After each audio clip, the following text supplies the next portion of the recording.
Welcome to Flippening, the first and original podcast for full-time, professional, and institutional crypto investors. I'm your host, Clay Collins. Each week, we discuss the cryptocurrency economy, new investment strategies for maximizing returns, and stories from the front lines of financial disruption. Go to flippening.com to join our newsletter for cryptocurrency investors and find out just why this podcast is called Flippening. Clay Collins is the CEO of Nomics. All opinions expressed by Clay and podcast guests are solely their own opinion and do not reflect the opinion of Nomics or any other company. This podcast is for informational and entertainment purposes only and should not be relied upon as the basis for investment decisions. We're just about to kick off the second and final installment of this deep dive on smart contract investing.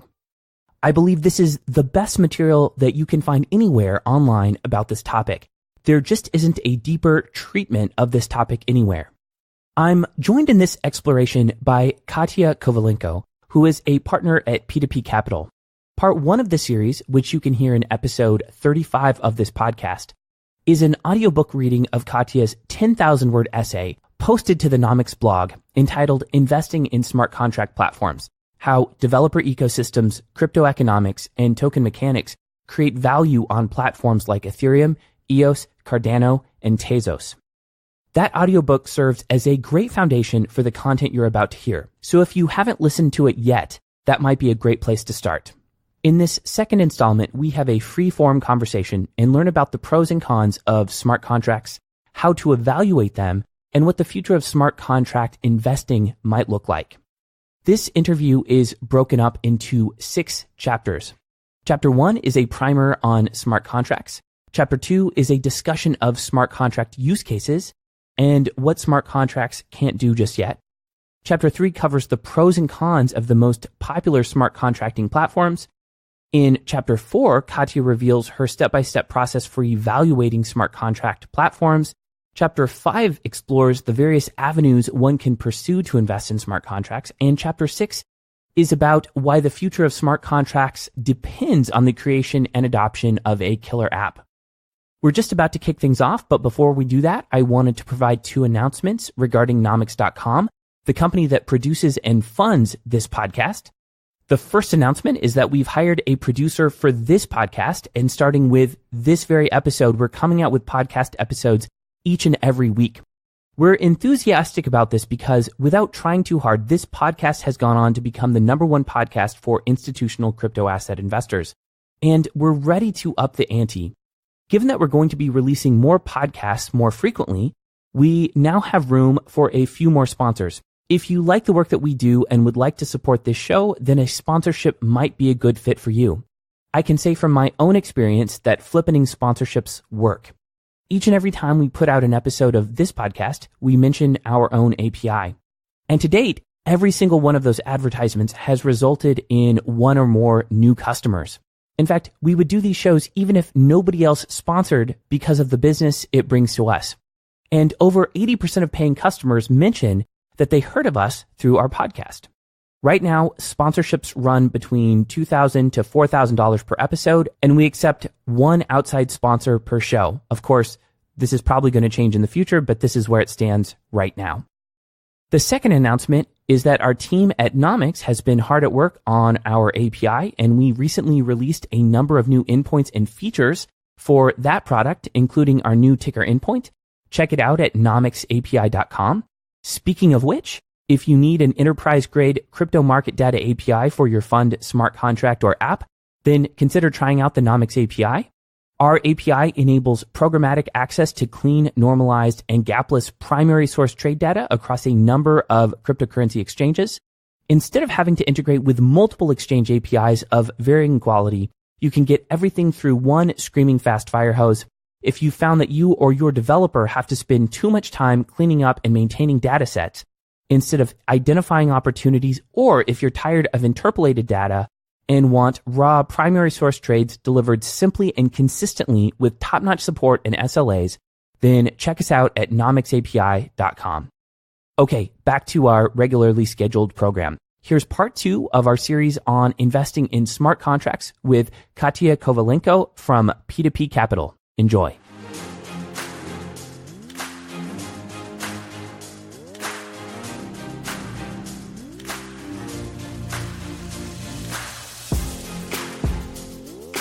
Katya, tell us the origin story of your involvement in the cryptocurrency space and cryptocurrency investing.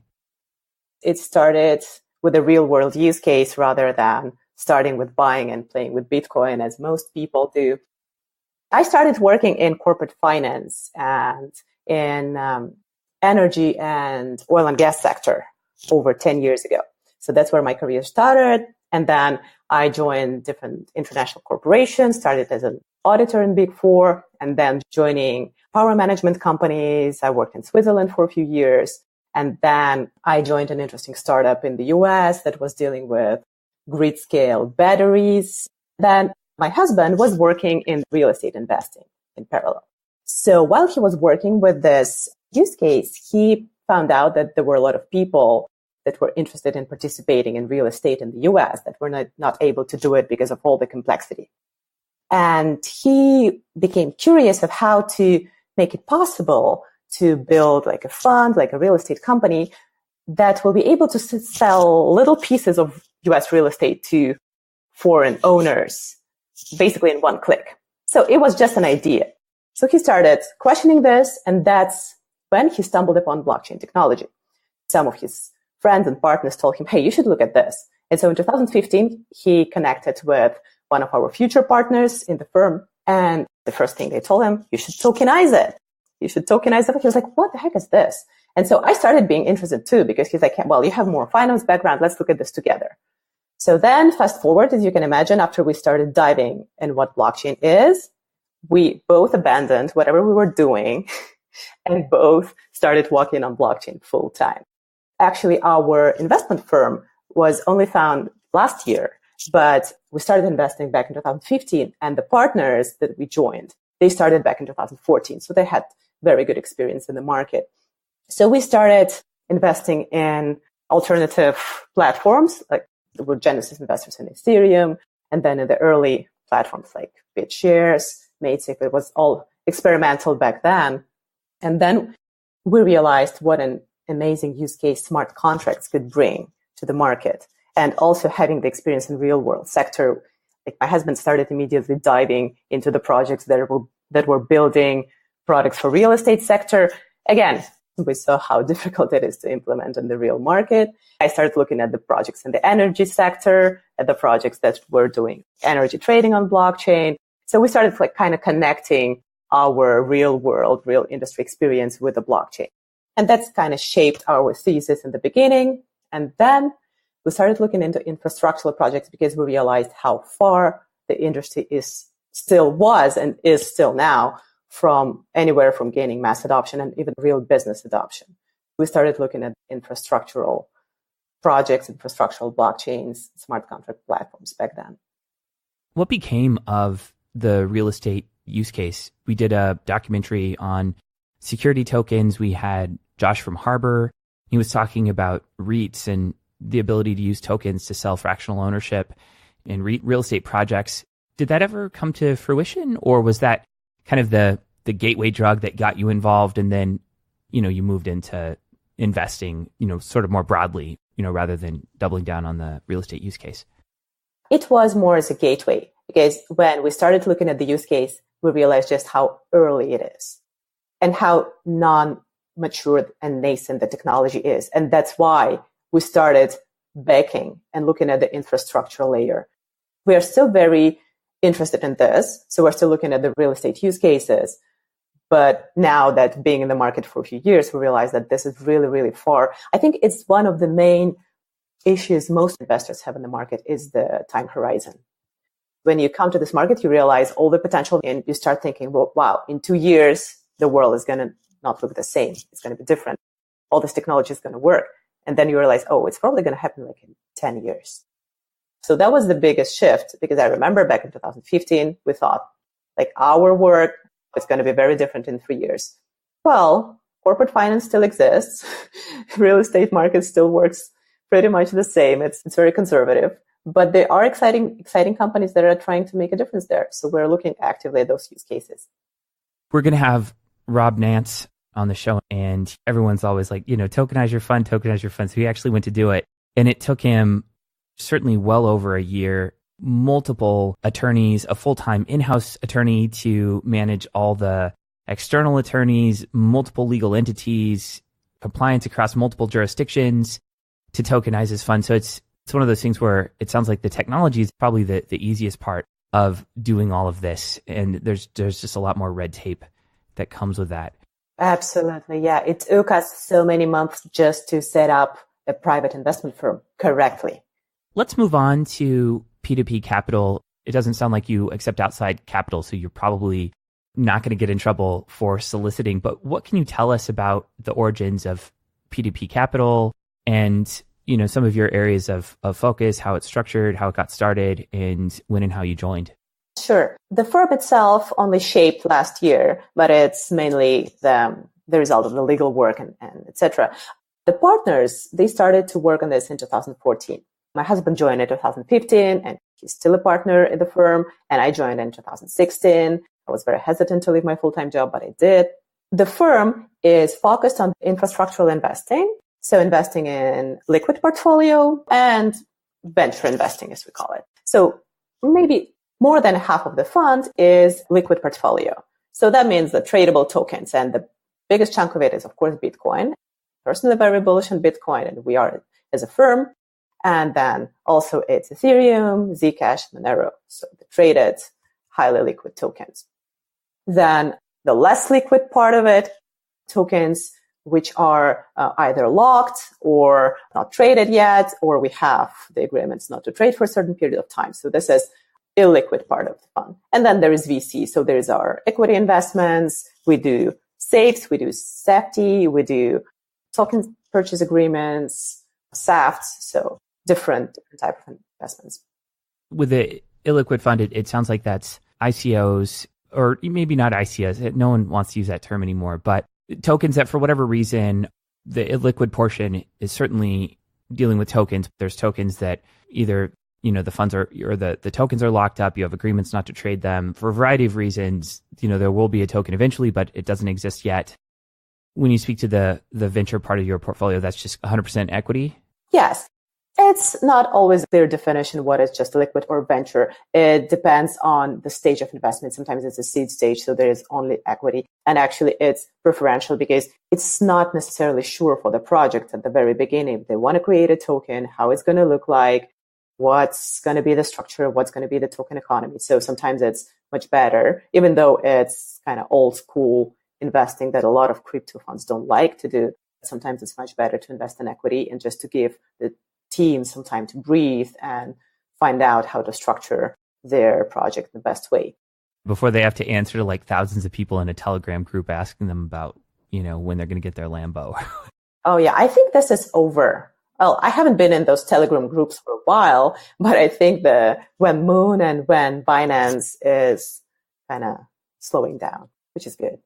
And we had talked a little bit during earlier conversations about a part of the business that involves staking, running nodes, basically participating in networks that reward network participants in some fashion. Can you speak to that part of the investment as well? Yeah, absolutely. This is also an important part of our operations, and our partner in Europe, he manages this mainly. This is generalized mining, as it's been named. And Jake Bruckman from CoinFund, I think he coined the term, and he explains it pretty well. So this is basically participating in the early networks and helping bootstrap the networks. And the reason why crypto investment firms and funds want to do this is not only for gaining the extra return on their capital, which is obviously going to happen later on, but sometimes they even do this at loss. And there's actually an interesting article, I think Multicoin Capital also do that. So it's kind of an industry trend because it's part of the responsibility of the investor to help bootstrap the network at the early stage, because most of the networks suffer from the chicken and egg problem. No matter if it's just a smart contract platform or if it's like a transcoding network like LifePeer or any other similar platform, it suffers from the lack of participants who are willing to secure the network, take part of it, and basically bring the supply and demand in balance. So part of the work that we do is running nodes, running validators, participate in transcoding on LifePeer. We run Baker on Tezos. We run Validator on Cosmos. It's for P2P org. We also plan to run a node on Algorand on the testnet. We're working on this now. So it's very time consuming and it requires a lot of operational security efforts. And I think this is going to be difficult for the investors because they have to learn a completely new set of skills to participate in this market. But I think it's necessary because pure financial investing is not going to be as attractive going forward because at a certain point of time, there was a huge inflow of capital in the market. And the pure capital investments were getting less and less efficient in the market because they could bring less and less. So being able to understand the networks, being able to participate in them, being able to provide proper operational security and also not only for the node operators and for validators, but just for the firm itself to secure your tokens, to secure your funds. It's just part of the skills that all of the investment companies have to learn to be able to join the space. From a practical point of view, when it comes to traditional VC investments, often VCs will present the company with a term sheet, and there's a variety of things spelled out on that term sheet. When it comes to generalized mining or investors' participation in the early network in order to help bolster it and secure it and do a number of things, do you ever see that codified in an agreement that an investor makes with a project? Is it ever spelled out that a particular amount of hashing power will be given for a certain number of years as part of the investment, or is it usually just something that's done at the investor's sole discretion as one of the many things that they might do to be a value-added, service layer for the companies that a fund might invest in? I haven't seen it in the term sheets yet and in any type of token sale agreements. But I think now that we're talking about this, it might well become an industry standard at some point of time. The only question is it's really difficult to define it. It's not easy to see how much effort is really put in this. You cannot really audit operational security of the validator or the transcoder, or you just basically have to trust them. You have to see their reputation. So it's not easily traceable, but I think it's a lot about reputation, and it's a lot about the project knowing that this fund or this firm has been actively participating in other networks. They've seen their results. They've seen their performance. But also, again, this is in the very best interest of the investor itself, himself or herself, because you have to ensure that the network survives in the long term. So it's not only for earning your staking rewards or validator rewards. It's for making sure the network is secure, making sure the network has the necessary level of participation. So I think we might see it in some way in the term sheet. I don't think it's going to be legally binding because, again, it's hard to ensure it's done properly. But I think it's, as long as the market understands that it's in the very best interest of the investor to help bootstrap the network, I think generalized mining is going to be the trend. Do you see this done particularly when there's something in it for the investor? Obviously, if the investor is purchasing a certain number of tokens through a SAFT or whatever mechanism they're purchasing them through, if they believe those tokens are valuable or will be valuable in the future, then obviously it makes sense to mine if it has the double benefit of strengthening the network and increasing the value of the tokens that they have into the future, but also generating some kind of reward for staking or validating. Do you also see this done even when there's absolutely nothing in it for the investors other than, peace of mind that they're helping out the team or, the increased security benefits to the network? I think it's hard to see when there's going to be none for the investor, because if there's nothing to gain by participating in the network, then how is the network going to incentivize other players to join? So there is always some kind of incentive mechanism. Now, maybe the risk and rewards balance is not as perfect as investor could get elsewhere. Now, this can very be the case. But I think still, again, combining the risks of participating in the network and, for example, staking a huge amount of tokens together with the potential of the upside for these tokens, I think it's still going to make sense. And again, if the incentives are very weak, then probably they're just not built in the right way. And the network is going to struggle to attract other participants. So it's another good point for investor to think. If he's not interested in joining the network, then why would other network participants be interested in joining it. That's a really valid point. I think I'm just a little bit jaded from Bitcoin mining. It's so competitive these days that I forget that with these incredibly, early networks, even if it is traditional proof of work mining, there still is an opportunity to get rewarded. And then in a traditional staking model or something like Tezos, at least you can maintain your your position and not have the value of your tokens deflated. Before we jump into the main body of this, is there anything we haven't covered with regards to your origin story or the origin story of P2P Capital and what you guys do over there? I think it covers it pretty well. We're a private investment firm. We've only accepted a handful of investors throughout the very recent years, 4 years actually, right? So yeah, we've been pretty conservative. We are putting up our website. It's just taken, for some reason, an incredible amount of time to produce, but it's going to show our portfolio and the things that we do. We're not very vocal in the space for these particular reasons. We think that the risks are higher than the rewards for being too vocal. That's the origin story. I think we covered it pretty well. For everyone listening, we're going to be diving right now into exploration on smart contracts, what they do, what they're good for, and how one might think about making investments in the space. We'll end by sort of peering into the future and what the future might hold for smart contracts and smart contract investing. Katya, let's start with chapter 1. For the person who's heard a lot about smart contracts and perhaps needs a refresher course on what they are, what is a smart contract? There has been a lot of discussions about the term, and I think it's getting sideways. Computer progress a bit called smart contracts now. But basically, smart contracts started even before there was a word blockchain, and it was not called smart contracts. It was just the way two machines interact with each other based on basic if-what conditions and do some value transfer. And then the term smart contracts itself was coined by Nick Szabo in the 90s, in 1994, if I remember well. He referred to it as a computer system that enforces the condition of a contract. Now, if we look at the more expanded explanation of smart contracts, this is any arrangement that is a contract-like arrangement that is expressed in a certain source code, and the behavior of this program actually enforces the term of the contract. I like this definition. It was given by Dean Tribble of Agoric at his Web3 presentation. I think it makes a lot of sense. It's an arrangement where the program enforces it in the source code.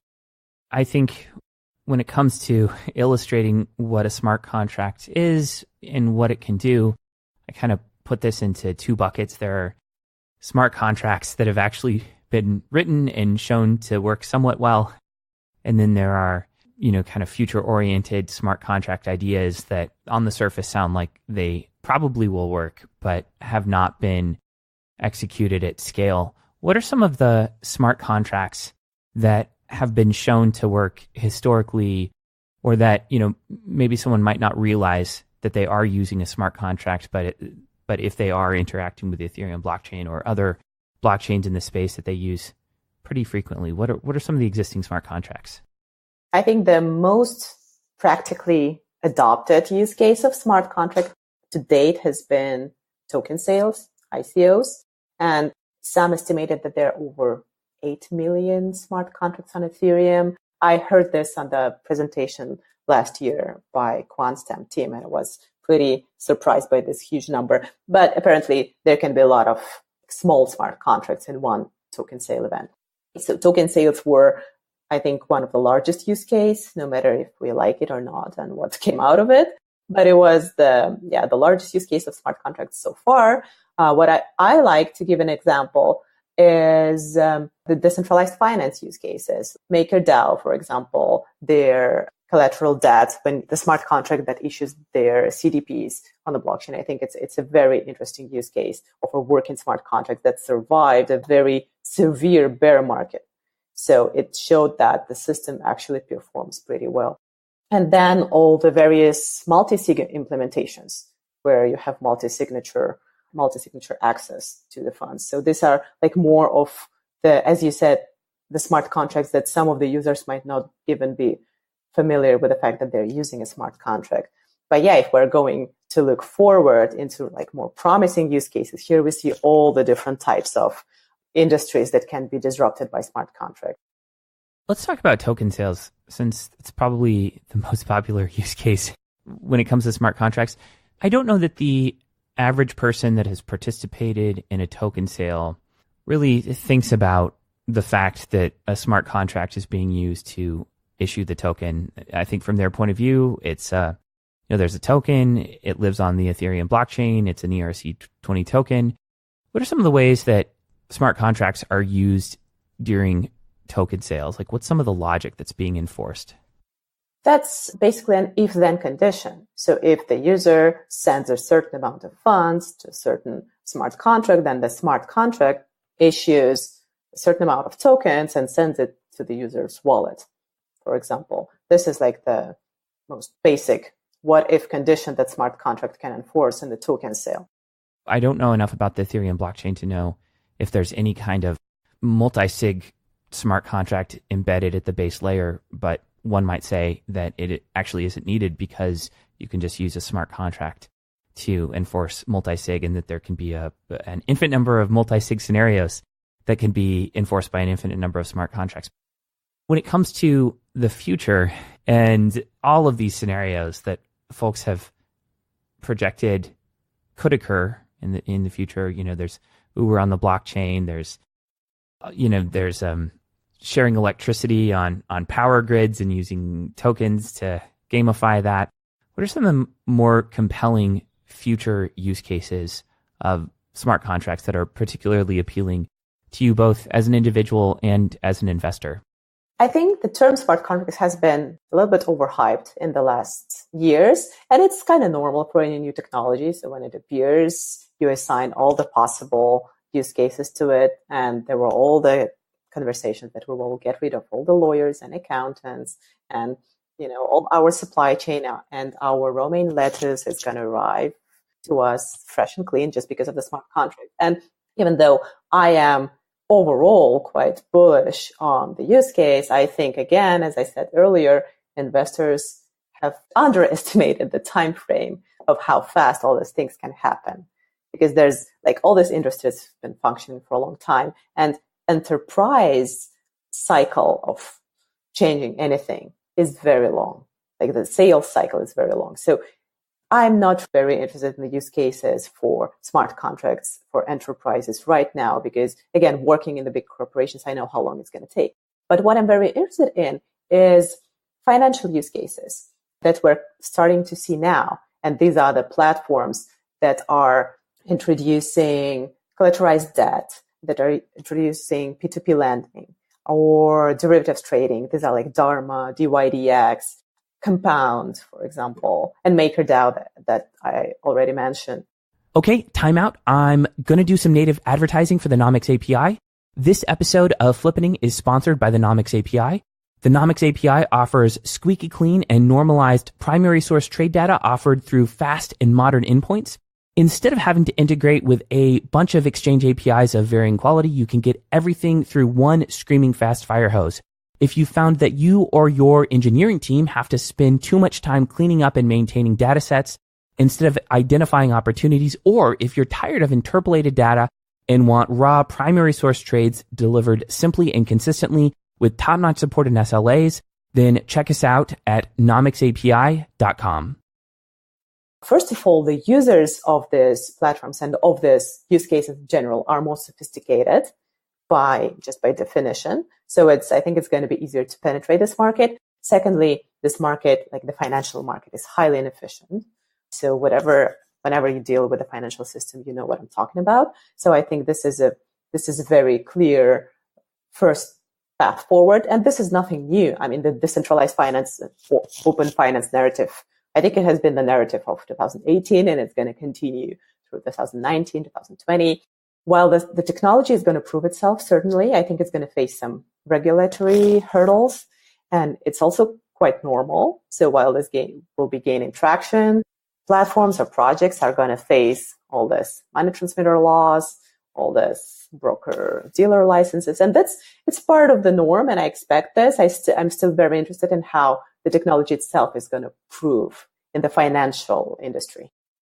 Those use cases are really compelling. I particularly like what Dharma is doing. And it sounds like they've decentralized things enough that it's somewhat similar to, decentralized exchanges where it's more of a bulletin board for people getting matched up with other people, and none of the funds actually flow through a central party. I don't know. It's too early. Yeah, it's a new space. We don't know how it's going to turn out, but I agree with you that these projects, I think, are moving in the right direction. And I've heard interviews with the founders many times, and they are ready to work with the regulations. So I think it's moving slowly in the right direction. I also like these financial use cases that involve applications that are native to blockchain. So, being able to sort of do collateralized debt with MakerDAO or some kind of, pure play crypto stablecoin, or even, more volatile assets like Bitcoin or Ethereum. It's when they start making connections to things that are not on the blockchain.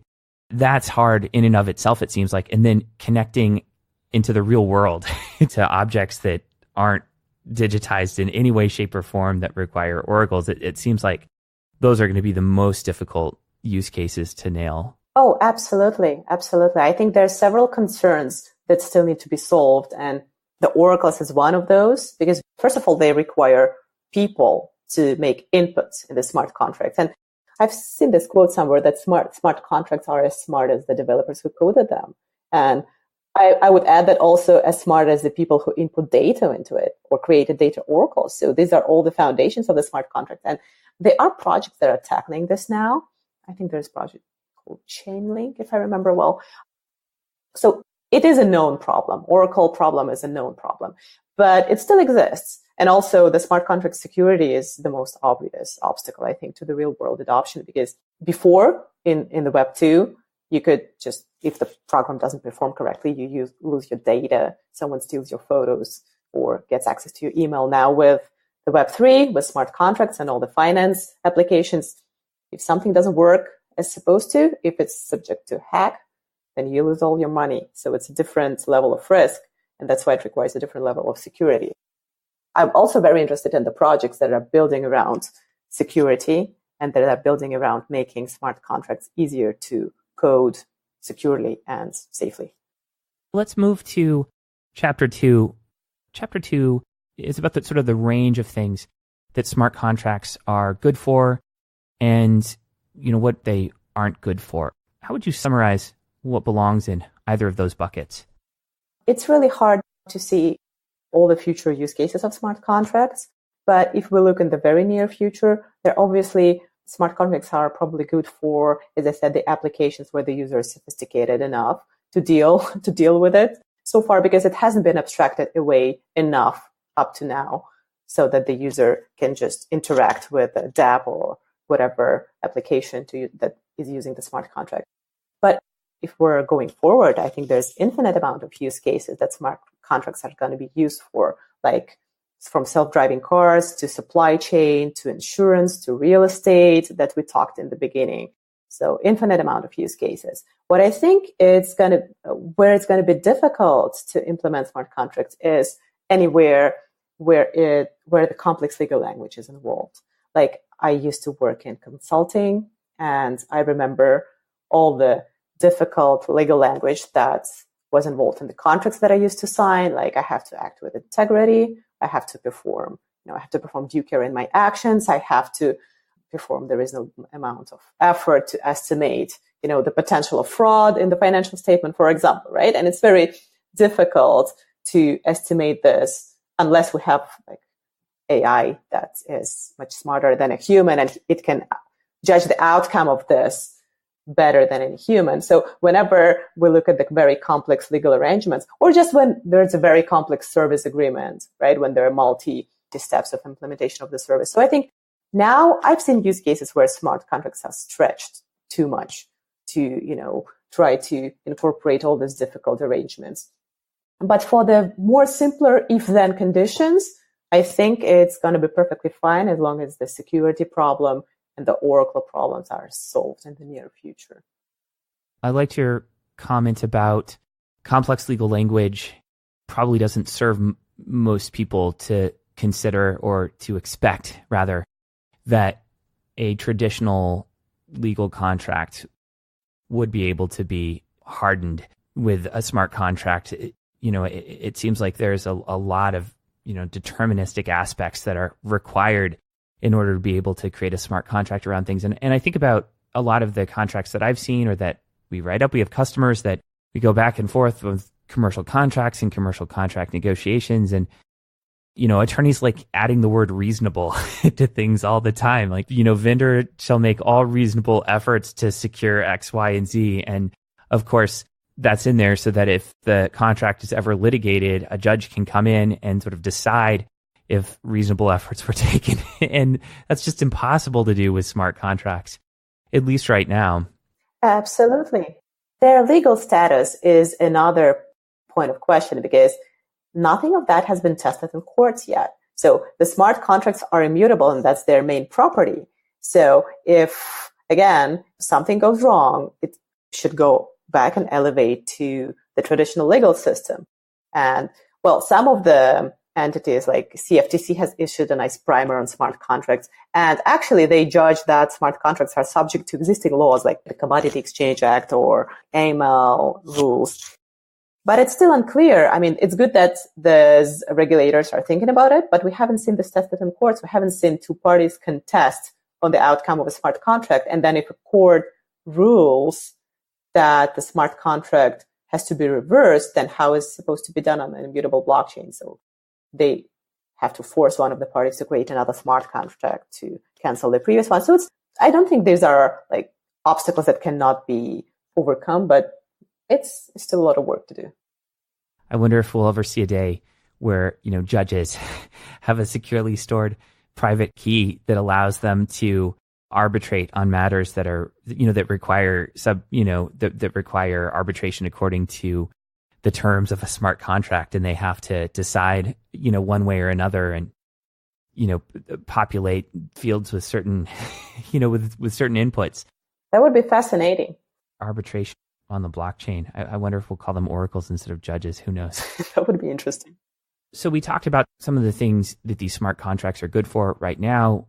We talked about, financial products, especially financial products that are in as many respects as possible native to the blockchain. What are things they're not good for? Things that are outside of the blockchain, things that reach into the physical world where you're dealing with atoms instead of bits. They're also not good for codifying things that are very complex and have a lot of ambiguity. Anything else to say about this before we move on to chapter 3? I think there are a lot of other use cases for smart contracts that are being explored. For example, domain name services. This is more of a non-financial use case that I like one of the most now because I think it's one of the obvious areas for disruption because now the process is very inefficient. It's non-transparent and it's subject to fraud. And I think whenever we see lack of transparency and very unclear job of the intermediary, then this is where smart contracts could easily come into place. And again, this still belongs to the web. So it's a more obvious use case to start with. So one of those use cases I'm also interested in. I'm really excited about what's happening with the Handshake Network. I am still surprised by some of the hacks that happen involving smart contracts. There was the DAO hack and that happened, and it was pretty early on. And I think people shrugged their shoulders a little bit and said, okay, we get that this was a publicly available contract. Anyone could have read it. Anyone could have audited it. This didn't happen, but that was early. But to see the parity hack, I believe it happened last year. I think there were 2 of them. Yeah, with multi-sig wallets. And again, this is code that a lot of people looked at and used, and these vulnerabilities still weren't discovered. I find that absolutely fascinating. So I'd say that, in my opinion, they are not good in general for securing things, even though that's probably one of the most important things they need to do. But it does seem that there's a Lindy effect around smart contract code. One of the things that I've seen is just libraries where unhacked and sort of, smart contracts that people have agreed on that work and are generally secure, those things tend to stand the test of time and people often fork them. But I'm still so surprised at the hacks we're seeing today on heavily used smart contracts. It's just absurd that this is still happening. It still shows us that the technology is very new. I'm not a developer. I tried to do some developer courses to gain more knowledge on this, but this just gave me much more appreciation how complex this job is. But I talk to developers almost every day with the projects that they're building. And what I hear is that, first of all, building smart contracts is extremely difficult. It's very hard to code them and to code them correctly and securely. And that's why there are a lot of projects that are focused on the correctness and security of smart contracts. And also certain platforms like Tezos, like Cardano, they're focused on formal verification as one of their main competitive advantages, because it's clearly understood in the market that it's very hard to code smart contracts correctly. And also what's important is that almost up until now, there was no way to fix the bug in the smart contract. So the projects like OpenZeppelin, they are working, and I think it's one of the most adopted solutions in this field, to implement the software to securely amend the smart contract after it's been deployed. So there's still a lot of work to do, and I never blame developers until it's some really reckless situation, because I understand how difficult it is and how new it is. Yeah, we're going to see more and more of this, but we just need to make sure we are learning our lessons. Let's move on to chapter 3 and discuss some of the more popular smart contract platforms, along with the pros and cons. Obviously everyone has heard of Ethereum. There are other platforms that haven't branded themselves as smart contract platforms, and then there are others that have done a really good job of this, but they're all in various stages of development that seem to be quite a ways behind Ethereum in terms of number of developers and the extent to which high functioning, high transaction volume apps can occur on them. Can you walk us through some of your favorite smart contract platforms, maybe going in descending order from most popular to least popular? I will try to be objective and cover some of the smart contract platforms that are in our portfolio, some that are not, because we have made different decisions, but still, I think it makes sense to kind of try to cover the space. Ethereum is obviously the most popular, and I think there are many reasons for that. First of all, they were just first in the market, and they caught the ICO wave. Over 90% of all the ICOs were made on Ethereum blockchain. So this is their obvious advantage over all the other platforms. Other platforms were playing the catch-up game since the Ethereum launch, basically. And there have been different narratives. The scalability narrative emerged, I think, sometime in 2016. It became very popular in 2017 with CryptoKitties after it clogged the Ethereum network. I played CryptoKitties, so no one escaped this. And it was extremely slow. I tried to breed a couple of cats, and it was extremely slow, so I lost my patience, but I tried it. It tested the boundaries of the scalability of Ethereum blockchain. So then all the other platforms started to play the scalability narrative, obviously, and pitching the high transactions per second, speed, latency, all the scalability metrics to improve on Ethereum performance. And so we've seen all the projects launching from 2017 to 2018. I think mainly 2017, with 2018, some launches of the big projects, and then the big chunk of it we're waiting in 2019. So we've seen Stellar, EOS, Tezos, Rootstock, RSK, I think they were branded to RSK, Cardano, all of these platforms. I can dive in the details of each of them. It's a lot of information, and I think it's a totally separate universe if we try to compare them. What I think makes sense maybe to just go into their main competitive claims. Sure. Stellar has limited smart contract functionality, so it doesn't really market itself as a super advanced smart contract platform, but it markets itself as a platform for financial industry, and they managed to get some good partnerships with IBM, and they have a very good, very significant ecosystem fund. So I think they have their strength. And also they've been founded by the co-founder of Ripple. So they got a lot of Ripple technology. I'm not very familiar with Ripple. It's not part of our portfolio, so I cannot speak to Ripple much. But yeah, that gives stellar. EOS is a very interesting platform because it's so controversial. And I had very different opinions on EOS during 2017, 2018. The interesting part of it, I think, is that the founder has previously launched 2 other blockchain platforms, BitShares and Steemit. And actually, Steemit was one of the first blockchains I interacted with. I started blogging on Steemit, and I did it for a few months in 2016. So I had to learn all 3 currencies that they had. It's pretty interesting. Then it's also ran on a delegated proof of stake that Dan Larimer pioneered, and he keeps pushing it forward, where the consensus is achieved by a small number of validators. And they also have their own quite complex governance mechanism, honestly, with the constitution and their arbitration entity, which is, again, pretty controversial because they had already the block proposers, collisions, and they had a lot of very arbitrary arbitration, if I could put it like this. But so I was very skeptical on EOS, to be honest.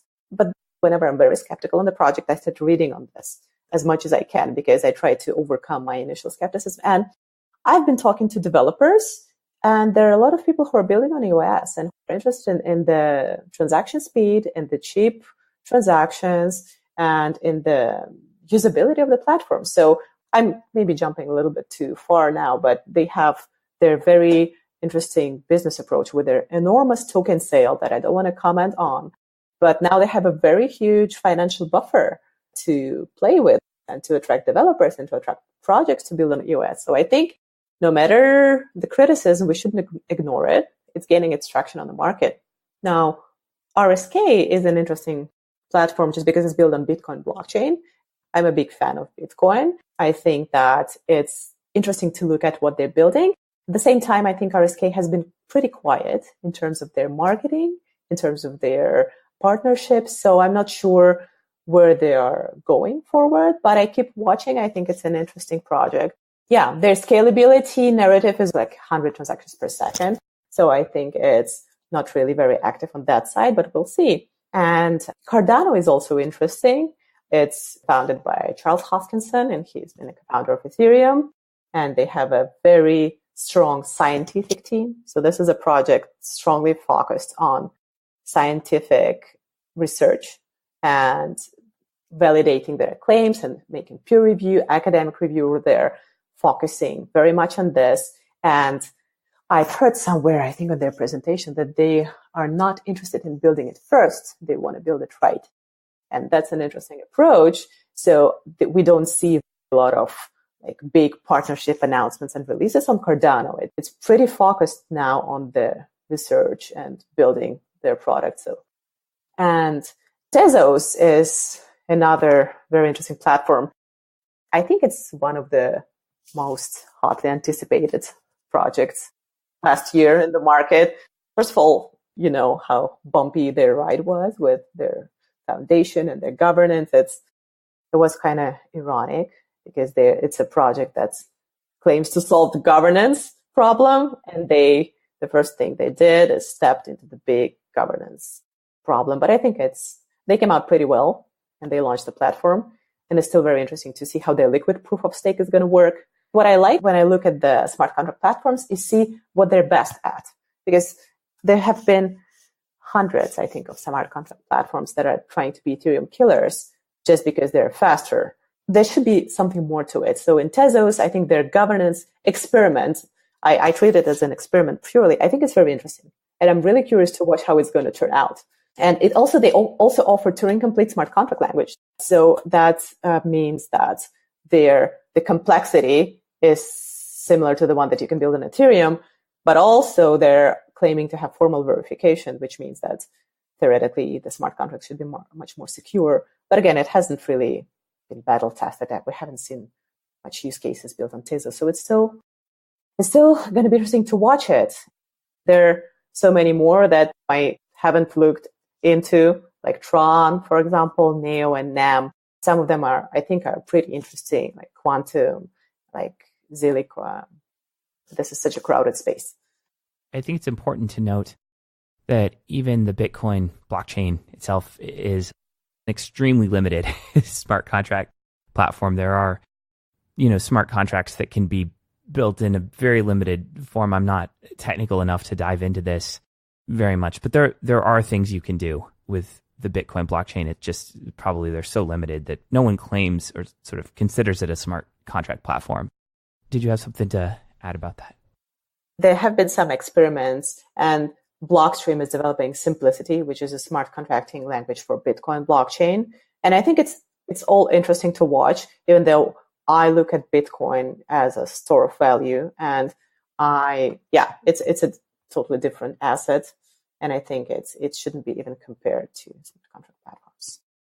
Let's talk about Stellar for a second. I certainly don't hear Stellar brought up very often as a smart contracting platform, yet I know it is possible to do things on Stellar like launch your own token. And arguably, it's probably a safer, more secure place to do that. And you don't have to worry about your ICO getting shut down due to, bandwidth requirements and scalability issues. Can you speak a little bit to what is possible with regards to smart contract on the Stellar platform? As I'm not a developer, I'm not really familiar with the real world use cases. What I know is that indeed it offers a limited functionality, which is basically buy and sell, simple value transfers, token sales, and use cases like that. I wouldn't dive too much into this because I haven't really seen the real use cases of the Stellar platform. And also Stellar is not part of our portfolio, so I don't do any deep analysis of it. But I still keep watching it because I think it's interesting. I think another interesting smart contract platform to discuss for a second, is RSK. You talked about Blockstream creating a smart contract platform that runs on the Bitcoin blockchain. RSK has done that as well. Smart contract language. Yes, a smart contracting language. Do you think it's likely or not that eventually all the innovations that happen on these smart contract, platforms and with these smart contract languages end up getting rolled up into Bitcoin in some way or another, whether it's directly on the Bitcoin blockchain or through some kind of layer 2 scaling solution? Well, first of all, as most of this technology is open source, then sooner or later, all the best features are going to be copied. So it's, like developer tools and user-friendly domain name, for example, all of this nice features that some of these platforms offer, they're going to be copied if needed. It can be ported to Bitcoin blockchain or any other blockchain. So I'm not really looking at which blockchain is going to succeed. I think it's more dependent on the use case as to why it's going to be done. So, and I think the success of the platform is going to be driven by the product that's going to be built on this. So if there's going to be an awesome use case for the product or dApp that is going to be built on the Bitcoin blockchain, then all of the features that all the other blockchains can offer can be copied or not forked, but even like copied. That's why some of the projects like Definitive, for example, they chosen to build closed source until the main release. And they're going to be releasing their technology in stages just because I think they want to just capture this competitive mode and capture the network effect and then release the technology open source. I'm not sure if this strategy is a winning strategy, to be honest, because I think in the end, in this market, the network effect and the use case, this is what's going to drive the winner, not really any closed source code that is so perfect that all the market is driven to it. So that's kind of my view on this. But I honestly, so it might be copied out for the Bitcoin blockchain, and we can talk separately. I think layer 2 solutions is a separate topic. So I think this is going to definitely get a lot of popularity, and this is going to drive a lot of focus from the scalability, on-chain scalability beauty contest and transaction per second to the actual use cases. They're going to use Lightning Network, Raiden Network on Ethereum, and all this layer 2 solution. So that's a separate conversation. I was initially skeptical about EOS. I remember before they'd even launched, they were taking out billboards on, I think it was Times Square, and the crowd sale was huge. I came to some of the same conclusions that you did. First off, I think it's pretty impressive from at least a scalability perspective, what was accomplished with Steemit and BitShares. I think there are other critiques people could have of those projects, but Steemit was an actual working dApp, and it's pretty impressive. And the scalability requirements of Steemit seem to be pretty high in terms of the need for low-cost transactions and a lot of things to be written to the blockchain. I think when my mind really shifted on the topic was when I logged into a blockchain explorer and looked at the number of EOS tokens I had, and I was told that I had so much dedicated RAM in compute cycles on the network. And it was the first time that I had seen that kind of illustration of the notion of this world computer. Ethereum has talked a lot about being a world computer, but it seemed real that time that I looked at what was happening on EOS, I think for the very first time. What are you most enthusiastic about when it comes to EOS? Even though I was skeptical, I think they totally rock it in terms of marketing and business relations. They are one of the best in this sense. And there was an interesting article, even one of the developers, he wrote his experience when he went to Ethereum hackathon and EOS hackathon. And he said everything is being looked at from the business perspective. So they were like, if you're building a dApp, where's your business plan? How is going to earn money? Where's the cash flow model? And he was like, I've never seen this on a hackathon. On Ethereum, they're just like, build something awesome. They have Block One. They have its controversial entity, but if we look at it as it is, it has a very good connections in the space. It has great experience in gaming. And we can also see, if we look at the number of dApps, EOS had been able to catch up with the number of dApps with Ethereum just after like 6 months after their launch. It's been incredible. And again, a lot of this can be attributed to their $1 billion ecosystem fund and their venture arm. And Ethereum also had their Ethereum grants, but it's not compared to what EOS could spend on the advertising. And as you said, they're advertising on Times Square. And it doesn't matter that we on crypto Twitter hate it. We're not the target audience there. So I think they have very large potential in building business relationships. And also maybe, again, going forward a little bit, smart contract platforms will specialize in certain things. And I think EOS is finding its niche pretty nicely. If you look at the dApps that are built on EOS, they're mainly betting dApps, gambling, gaming. And this is a huge market, and they're getting it pretty well. So if I have to be excited about EOS, that's what I would be excited about. Those dApp examples sound like instances where it's really beneficial to have really cheap, highly scalable transactions. And it probably isn't a great use case for Ethereum, at least how it exists as it exists at the moment. Let's move on to chapter 4, which is about ways to bet on smart contracting platforms. So when you go to consider how you might, as a professional institutional investor, going to make investments in the space, how do you consider your options, and what are the options that exist for you? It's the most difficult part. I will try to cover it in a few short bullet points, even though it's actually many, many hours and days.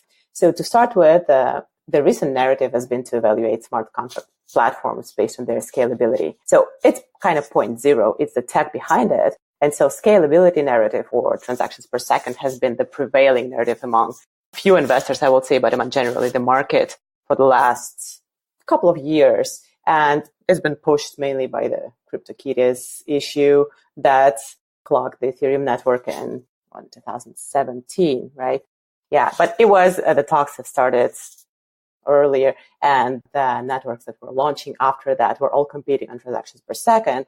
And while this is an important metric, we are not focusing our attention mainly on transactions per second. There are several reasons for that, and I'll get to this a little bit later, but I think layer 2 solutions will be very important in this year, in the coming years, and we're already seeing them being implemented on Bitcoin network, such as Lightning, Liquid network, and several solutions on Ethereum network, several plasma chains, for example.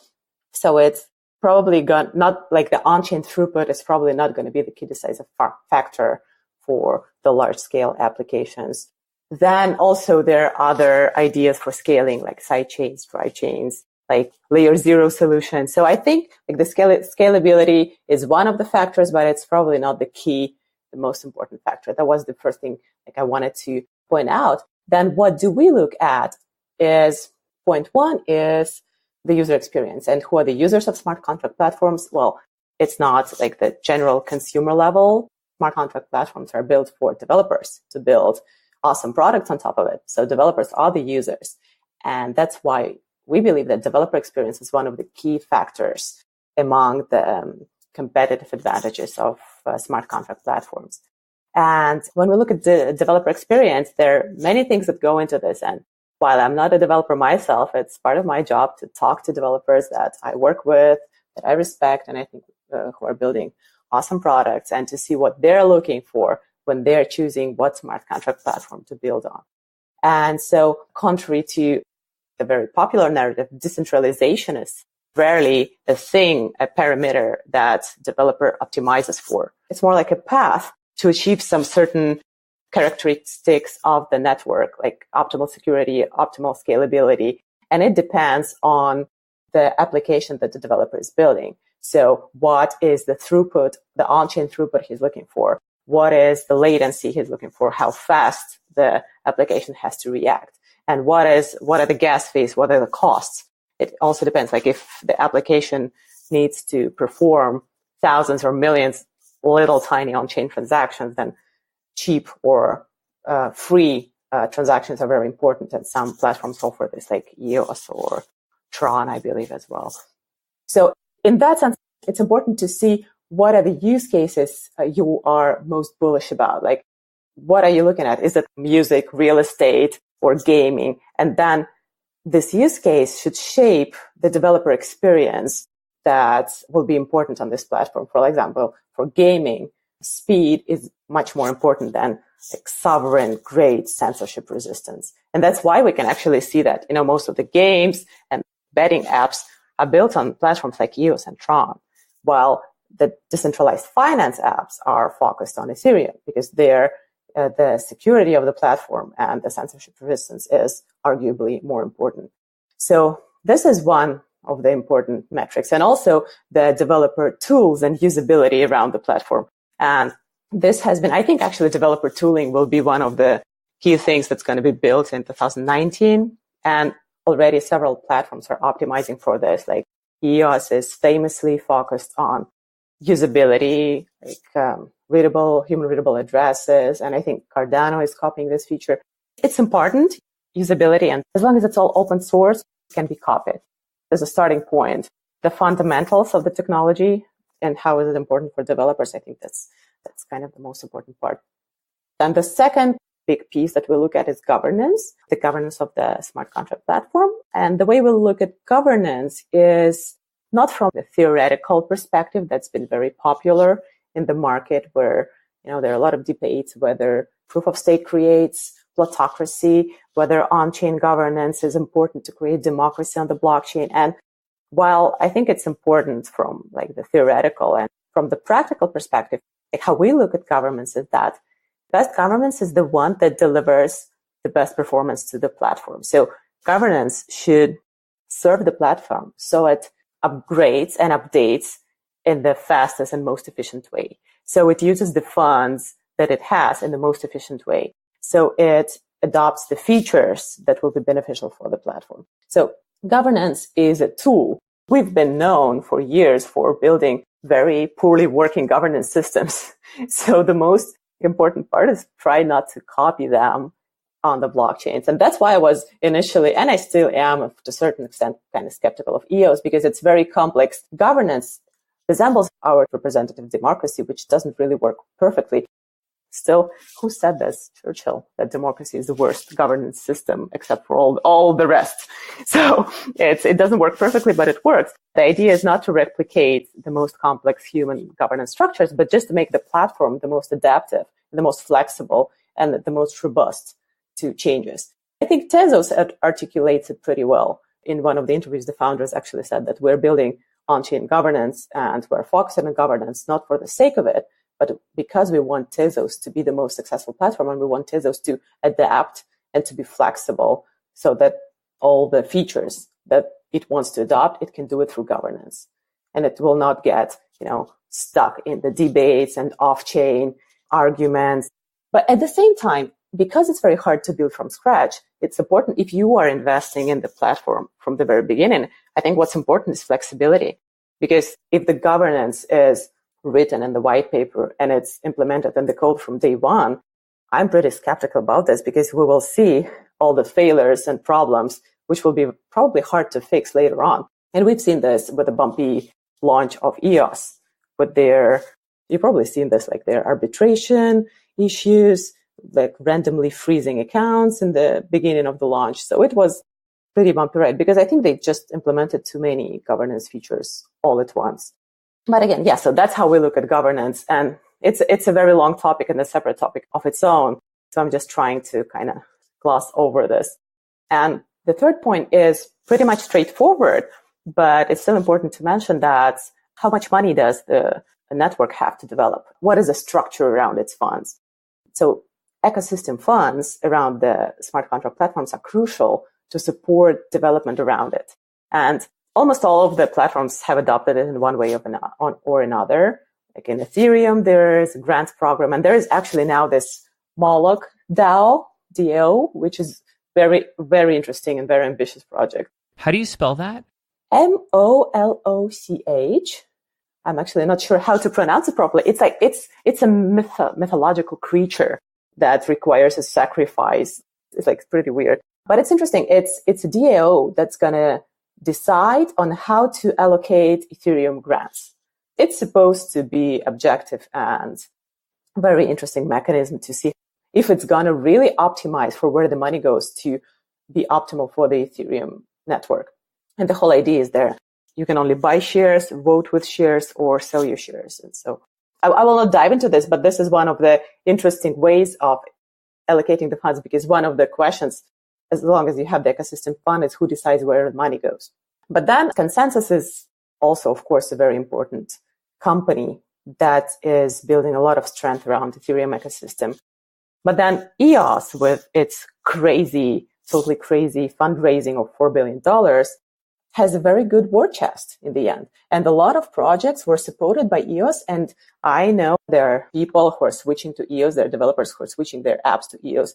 First of all, because of cheap transactions and usability, but secondly, because they got some financial support. And this is very important for a lot of developers who have a dream of building something amazing and they cannot really reach to funding. And while I believe that I agree with like most people in the industry that you cannot really buy the work of really good developers, they will only develop on the platforms that they know and they trust. But when the choice is not that obvious, like when developer is choosing between the two platforms that he believes are both legit and interesting from the technical perspective, it might be a decisive factor if he can get some financial support. So this is also important. Like, what is the war chest of the network and how it's going to use it? And pretty much all of the networks that we discussed earlier, they have some kind of ecosystem fund, but we can see that EOS, for example, is much more active and much more aggressive with this, with their VC arm. They're investing heavily in the projects. And like Cardano also has VC. I'm not sure if it's a VC firm, they're a Murgo entity, but I personally haven't heard about their like investment moves. So I'm not sure they're heavily focused on that.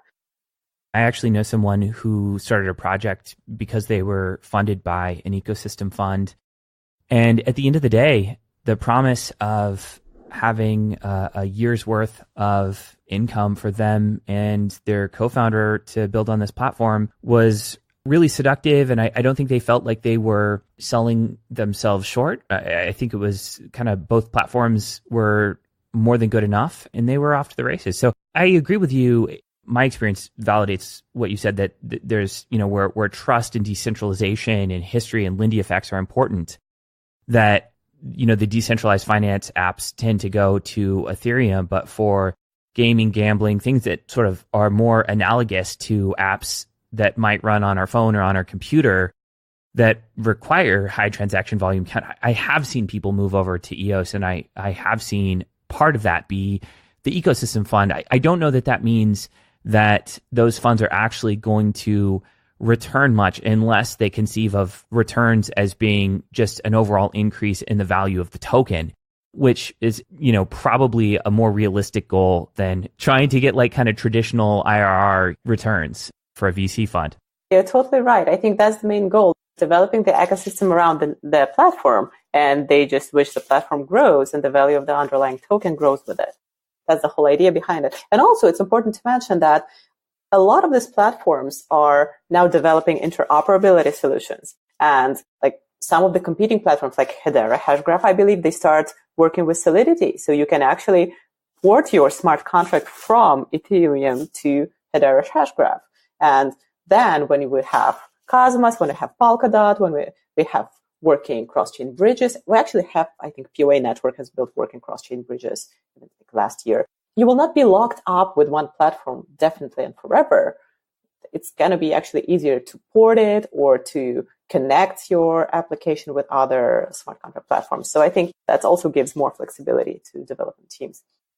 So if number 3 is the existence of a ecosystem fund and a war chest to fund development on the platform, what's the fourth thing that you look at? I believe that's the team. And actually, it's not the order of importance. I think it's you look at the team, it's important in any venture investment, and it's pretty obvious. But here, I'm only focusing on the specifics of smart contract platforms. And looking from that angle, when we look at the teams, of course, we look at the technical profile. And this is kind of the point zero of all the due diligence, is to look up at the technical foundation and how strong is the team from the technical perspective. But taking this into account, what is important and what we've seen lacking sometimes in the teams that develop smart contract platforms is some knowledge of the general business development and skills in this case. What's the business plan? You will not actually have a developer build a business plan for you. He will laugh at you. Yeah, no one writes them anymore.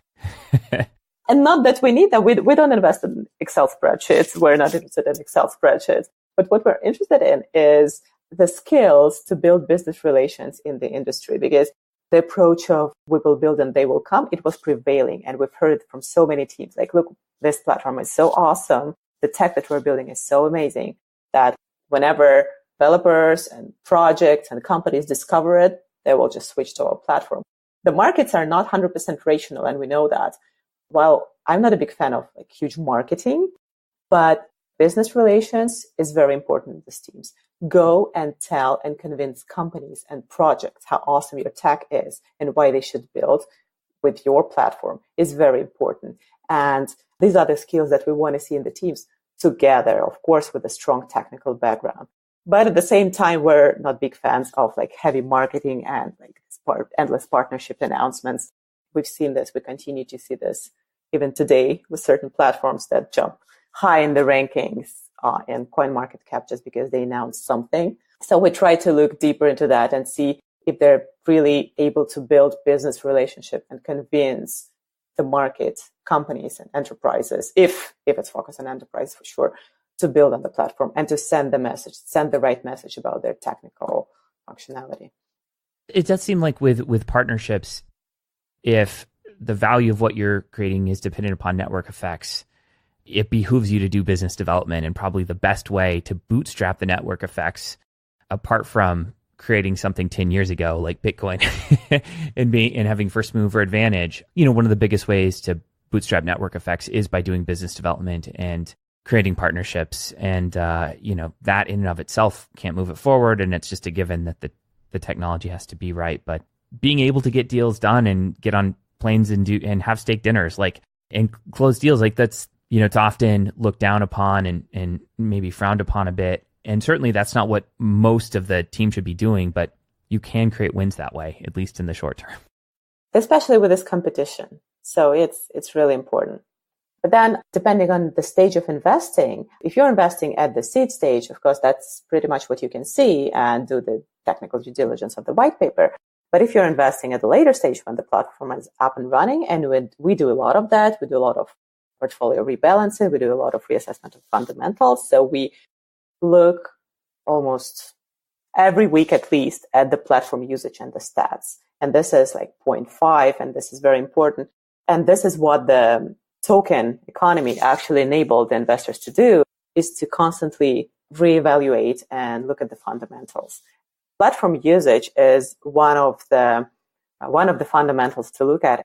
Who is actually using the network and who is actually building apps on top of this? And there are a lot of different metrics we look at, and they're all kind of not perfect. For example, we look at GitHub activity. This is obviously, to see how many lines of code have been added, how active is the development of the platform. And this can never be perfect because some developers build in private repositories. There are some periods, for example, before the releases or after major bug fixes when there are a lot of lines of code added, and this is spikes that will go down. But still, it shows the activity pretty well. And I like to look at the Sandbase, and they show it pretty nicely if you just filter by the lines of code. And it actually gives interesting perspective. You will see projects which are not so heavily talked about, like POA Network, for example, that has a much smaller market cap than most of the projects we talked about, but that has consistently very high development activity.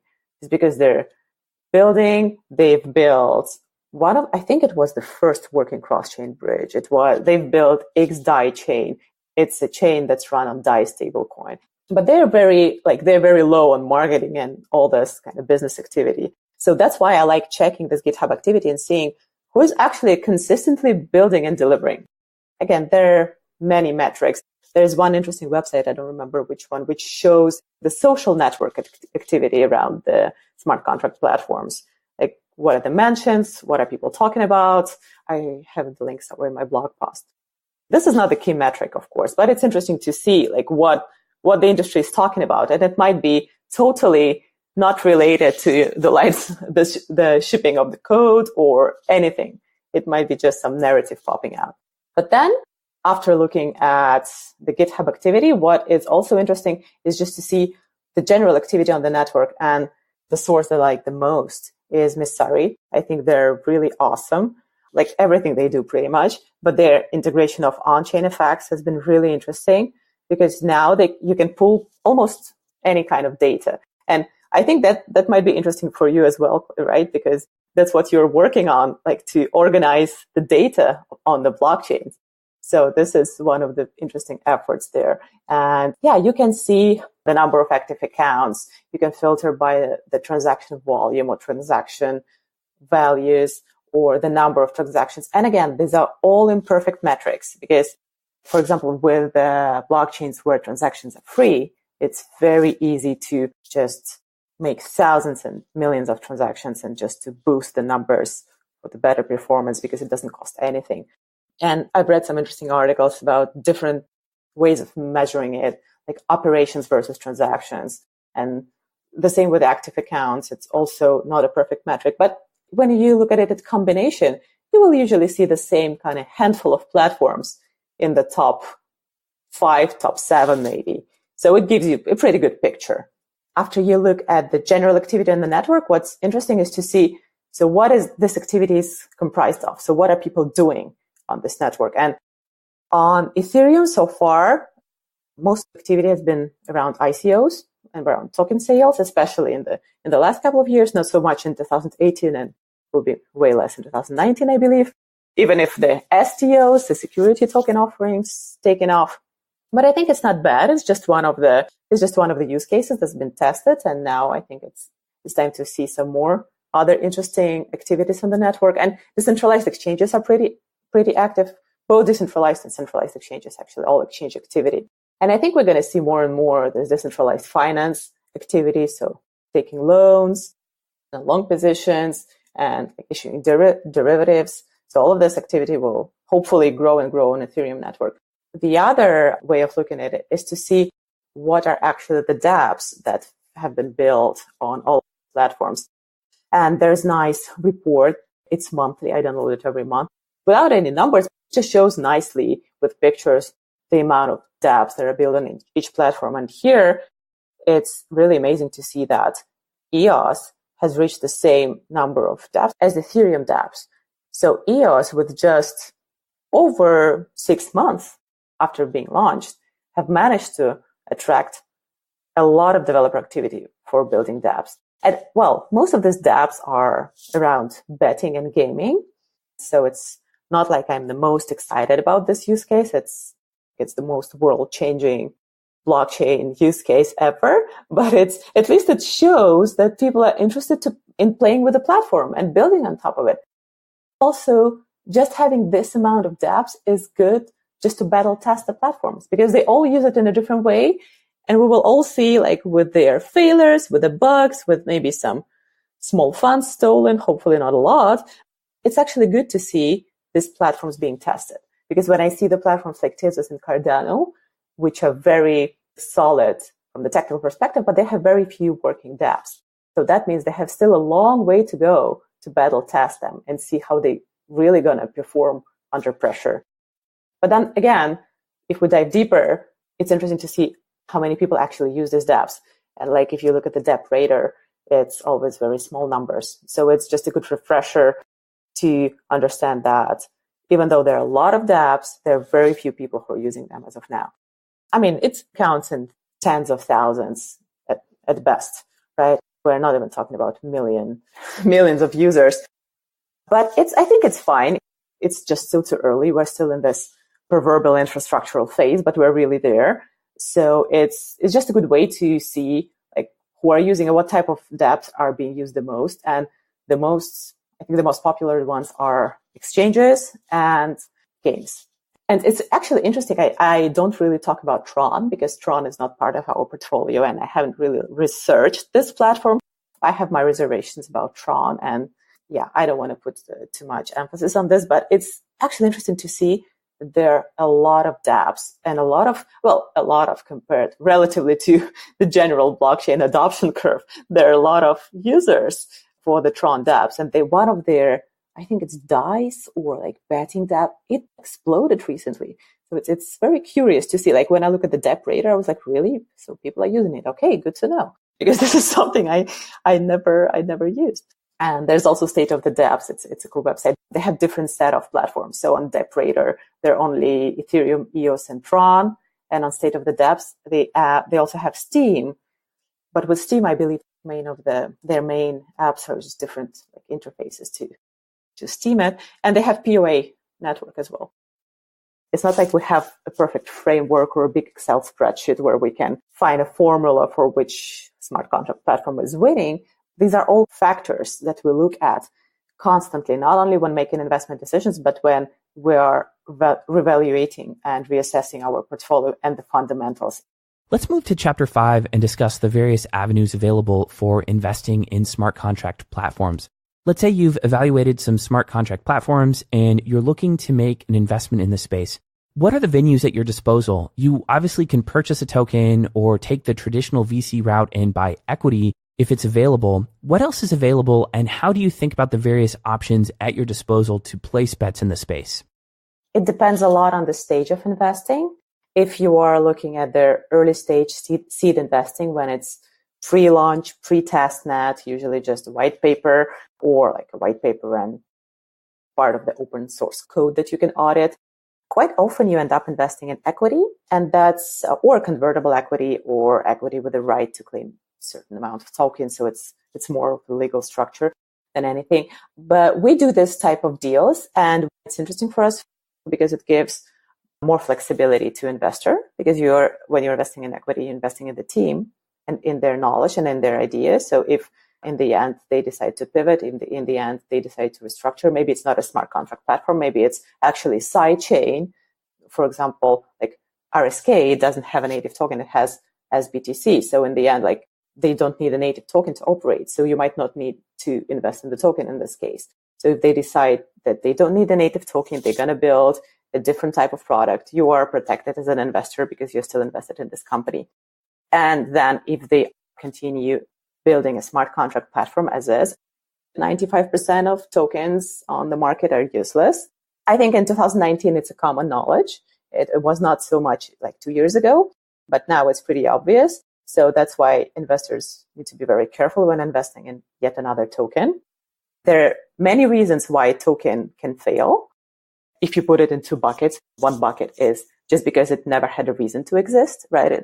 And these are more like dApp tokens, layer 2 tokens, wallet tokens, so all of the tokens that adds unnecessary friction for the user and have very poor incentive models around it. Like, why do you need a token where it can work without it? But then the second bucket of reasons is when the token model was good enough and strong enough, but just the platform itself didn't gain traction. And so that's why the token didn't gain value. And as an investor, you probably should only be accepting risks in the second bucket. So you should look very carefully as to whether there is a reason for this token to exist. And in smart contract platforms, there's pretty much always the reason for it to exist, because that's how they secure the network, because it's all layer one solutions, unless, again, you're investing in this side chain, but it's a little bit different. Or if you're investing in the permission blockchain or enterprise blockchain, then you can continue and stay with equity, because then the structure is very different. That there will be a company that will continue to manage this blockchain, that will continue, for example, to earn part of the transaction fees. So it's a different model. And I'm talking mainly about public permissionless blockchains, and this is the focus of our firm. Yeah, in this situation, if you're investing in early stage, it can be equity, convertible equity, whatever gives enough flexibility to investor and to the team to figure out the token economy right. But then in the end, you will end up holding the token, because that's pretty much the only way to participate in smart contract platforms if they are public and permissionless platforms. And also it gives a lot of opportunities to investors, first of all, to participate in so-called generalized mining that we touched upon in the very beginning. And this is the way for investors to participate in the network economy, to help bootstrap the network, to help network to grow, and to help solve like the chicken and egg problem. But then later, as the network grows, it's actually a way to earn a decent ROI on your investment by staking your tokens, acting as a validator or a staker or baker, depending on the structure of it. So tokens give a lot of options for investors to actively participate in networks. And then also tokens give a lot of flexibility, which was not available to traditional investors before. And with the smart contract and generally with blockchain space, it's so fast moving that you need to constantly reassess your fundamentals. And, in traditional VC firms, you basically have to make up your thesis, make your bets, and wait for 10 years until it turns out true or not so true. And here, this liquidity actually gave a lot of downsides to the market with all the crazy bumps and dumps and everything that we have seen. But I think as this stages, I consider it over. It actually gives a lot of flexibility and a lot of opportunities to maneuver for the legit investors that are really interested in the space. But also, at the same time, investing in tokens has its flip sides. And for traditional investors and from people from traditional finance space like myself, you have very steep learning curve, and mainly about operational security. How do you deal with tokens? How do you custody the tokens? How do you transact safely? I remember like in the very first deals, I was afraid to press, click the button, send, that you do it on the blockchain. There's no recourse. And there's a steep learning curve for investors. Yeah, to learn about operational security and all of that. And also the legal side was not always very clear, like with the SAFTs that were very popular and later different types of token purchase agreements. It's still very little investor protection compared to traditional equity rounds. So there are a lot of things to unbundle here. But yeah, in the end, owning tokens, I think it's very interesting and a very interesting way for investor to not only passively make bets on these networks, but actually participate in these networks and see for themselves how it works and also earn a decent ROI. Because in the end, investing is not buying something and flipping it for a better price in a few months or a few years. It doesn't matter. Investing is actually purchasing an asset to earn an ROI on it.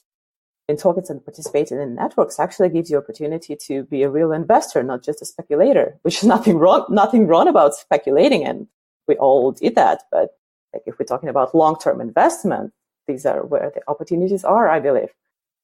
What kind of consensus has developed around equity plus token deals? Equity can be diluted. Tokens on some networks can be diluted. I guess if it's a proof of stake system, you can sort of maintain your percentage of the overall network if you stake your coins. It just seems like there's so many different arrangements that can exist. I'm curious what you're seeing, what the common arrangement is for equity plus token arrangements and what your ideal scenario is as an investor. With the deals that we did before were usually in the form of convertible equity. So it's the equity that's converted in the platform's native token at a certain rate, at pre-agreed rate. What we look most at is the token economy behind the token. And that's, again, as you said, like how is the inflation going to work? What is the token supply?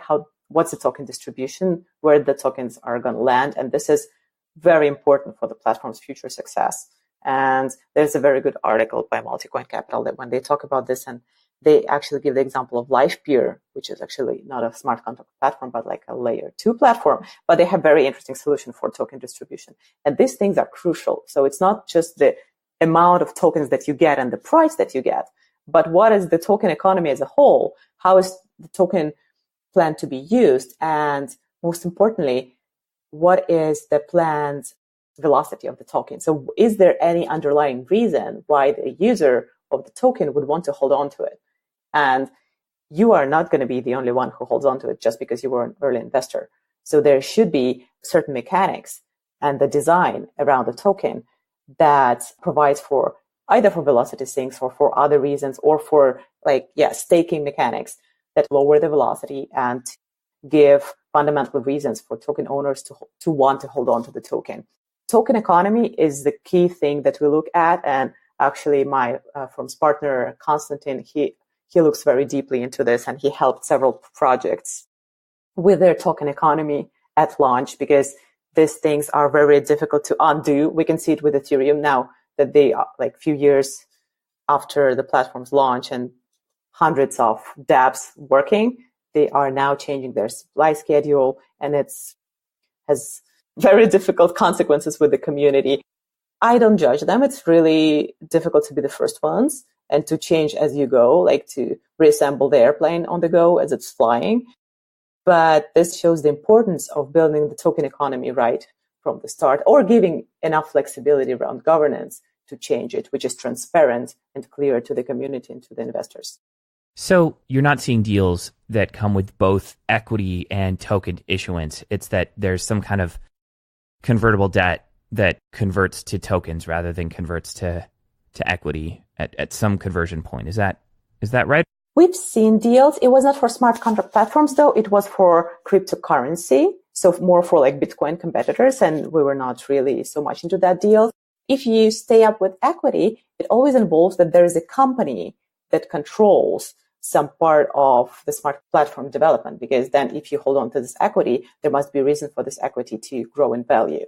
And so usually, like if there is such a company, then there are questions around how decentralized this smart contract platform is, if you can gain a lot of upside just investing in one company that's running or participating in the smart contract platform. The fact that we didn't really get into those deals doesn't mean that they're not viable. It's just probably not the profile of our firm.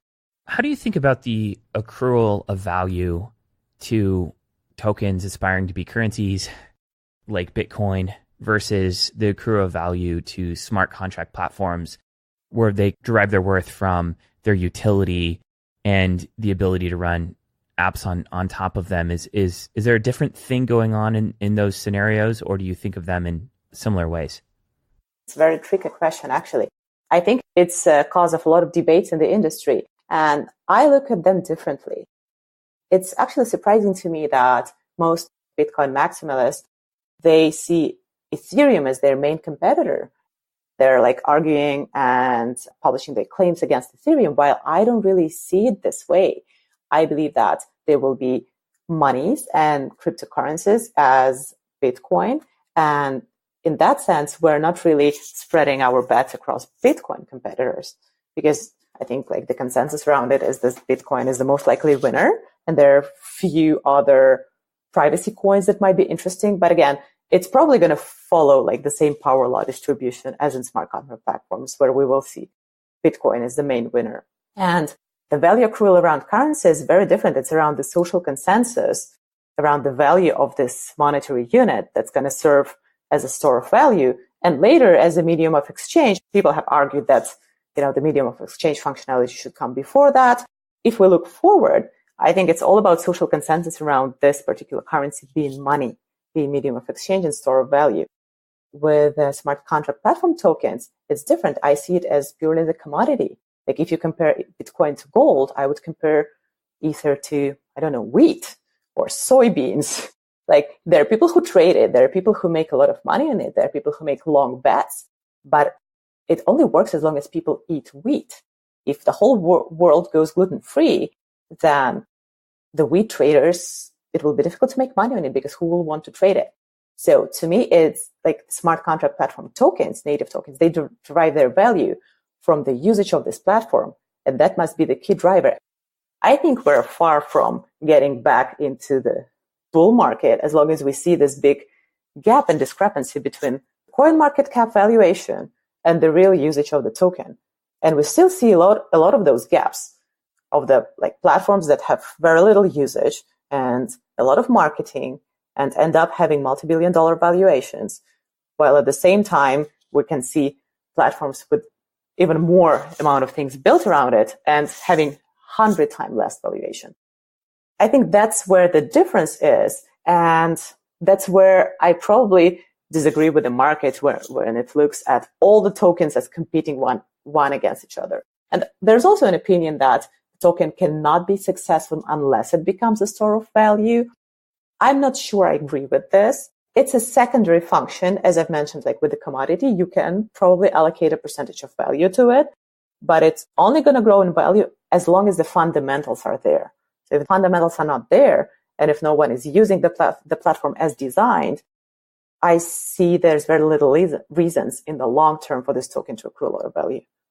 There are smart contract platforms that have enough history and that are sufficiently decentralized that it doesn't seem irrational to think that although you can run smart contracts on top of them, that they actually could be a great place to store value. You know, just because Bitcoin isn't great for running smart contracts doesn't mean that it's better at being a store of value than a smart contract platform that has many of the similar characteristics. And that's not to say that, you know, my personal investments follow the logic I'm setting forth here, but there isn't anything inherently true about not being able to run smart contracts that makes you great at storing value.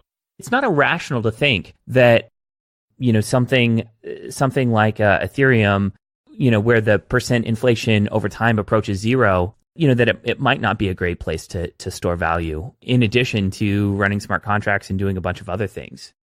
I see where you're going with this. And that makes sense to me. I think that it's all about the narrative, and the narrative around Bitcoin and around it being digital gold. That's what's shaping the money as it is. What shapes gold to be as gold? It's a narrative around it. And you actually can build smart contracts on Bitcoin. It's just that it's not optimized for it. And I think it's totally fine. It's specialization. And I think quite in a few years, we'll probably stop talking about crypto. It's like talking about shares, equities. They're all so different. The fundamentals are totally different. Like government bonds and shares of Apple don't fall in the same bucket only because you can trade them on E-Trade. And that's the same for crypto. I think it's still new asset class, and it's going to shape itself. And I think it's already shaping itself in the last years. And I think maybe a couple more years, we're going to see it more clearly. But now it's a little bit mixed. And this debates around, oh, Bitcoin is better than Ethereum, it's even more confusing because I see those things differently. And that's why both of those tokens make a very important part of our liquid portfolio, because we make bets on both of these use cases and we see them differently. And it also makes sense why for smart contract platforms, it probably doesn't make sense to really target equity, you know, versus the tokens. These things are going to survive long term. They need to be sufficiently decentralized, which means that, you know, hopefully any equity stake might become completely not valuable in the future unless you're investing in a company that's building on top of these platforms versus controlling them. Exactly. On to our sixth and final chapter, which is about the future. Katya, what do you see the future looking like, and what do you think the future holds for us? I usually avoid making any predictions because I think it's a very bad habit, because you will either get lucky or you're completely wrong. I will not make predictions around like token prices, God forbid, or market caps. What I'm looking at mainly is how the smart contract platform market's going to look like. I think we're going to see some kind of power law distribution, which is the same way I look at the crypto monies and currencies and store of value coins. The same way I look at the smart contract platforms, where the most value will accrue to one platform that's going to be like a general trust layer, which will optimize for decentralization, sovereign grade censorship resistance, and will have large networks effect. But then also we're going to see maybe like 10%, 5%, and decrease in rate, something like this, or 20%, 10% for other smart contract platforms. And why I think it's going to happen is because there will be specialization. It's really hard for one platform to answer all the questions. And we already see that. Ethereum cannot optimize for high on-chain throughput and maximum decentralization. EOS cannot optimize for the best usability and cheap transactions and decentralization. So they will all kind of find their markets. And for example, EOS is now shaping their market around gaming, Stellar is shaping their market around financial applications, etc. And then, but at the same time, while what we see now can be very different from what we see in the future in terms of what platforms are in which place, because we still haven't seen the killer app. And what we are looking for, and our main job as investors, is to look, where is the killer app? And I think as soon as someone builds this app that will gain millions of users, the underlying platform will be the winner. And we don't know what platform it's going to be. It's probably going to be one of the platforms that already exists, or was going to be launched this year, because there are a few like big platforms I was talking about that are very highly anticipated. But what's going to be this killer app? We don't know. Like ICOs has been kind of this pre-killer app, but not really. So I hope to see something in the next couple of years. And then as an investor smart contract platform, our job is to hold the underlying tokens, because they can increase in value as soon as this killer app is built. And that's what I'm looking forward to. I'm also looking for killer app, but it seems like the killer app for these platforms is, the ability to actually be a platform, and the space and the market just isn't large enough to support a killer app. My heart sinks anytime I have to do something. They're like, you have to use MetaMask. I'm like, MetaMask. The UI is horrific, and I think we need to see a lot of improvements before we're going to see a killer app. I always think about my mom. As soon as my mom can use it, we're ready. All right. Well, it's been fantastic speaking with you. Thank you for making time. That's been a lot of fun. Thanks for having me.